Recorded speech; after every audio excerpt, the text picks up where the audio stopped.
আর কৃষ্ণর এই ভগবদ গীতাকে রিজেক্ট করেছে। কেন? কেন কি কৃষ্ণ অহিংসা দেখাচ্ছে, যুদ্ধ করতে বলছে। আর আমরা হিংসা পথে যাব না, অহিংসা পথে যাব। তো এইটা আমাদেরকে বুঝতে হবে কি কোথায় তা। আচ্ছা, এখন আমাকে একটা কথা বলো ছোট্ট করে। এখন যে টেররিস্ট অ্যাটাক হলো, অলমোস্ট 35,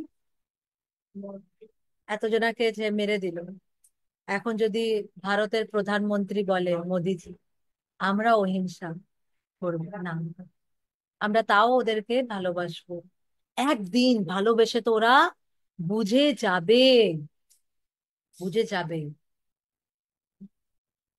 ইজ ইট পসিবল? আজ পর্যন্ত বুঝেছে?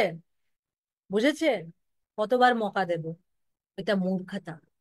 তো এমনি না কি কৃষ্ণ শান্তি দূত বনে যায়নি, যুদ্ধর আগে ভগবান স্বয়ং গেছিল। এমনি নাকি কোনো সার্ভেন্টকে পাঠাতে যায়, আরে ছোট মোটো কাজ, আমাকে তো এমনিতেও চাই কি যুদ্ধ হোক আর এগুলো মরুক, আমি তো এসেছি অধর্মের নাশ করার জন্য। তা আমি কেন যাব? ভগবানের যাওয়ার উচিত ছিল, কেন কি ভগবান এসেছে কিসের জন্য? অধর্মের নাশ জন্য। তাও ভগবান গেছিল শান্তি দূত, নিজে গেছিল শান্তি দূত বনে।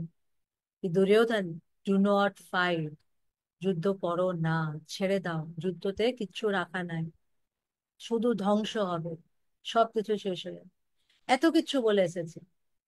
কিন্তু কিন্তু দুর্যোধন বুঝে, ধৃতরাষ্ট্র বুঝে, they wanted to fight.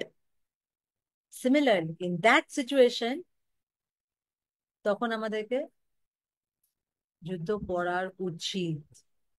তো এখানে যে মহাভারত ইয়া ভগবান যা করেছে, যদি কেউ আপনাকে প্রশ্ন করে তো বলবেন শান্তিদূত বলে এই এই প্রশ্নটা এখানে ডাইরেক্ট, এখানে এই আচ্ছা টেররিস্ট এসে এখন মেরে গেল, তা হাত ধরে বসে থাকবেন?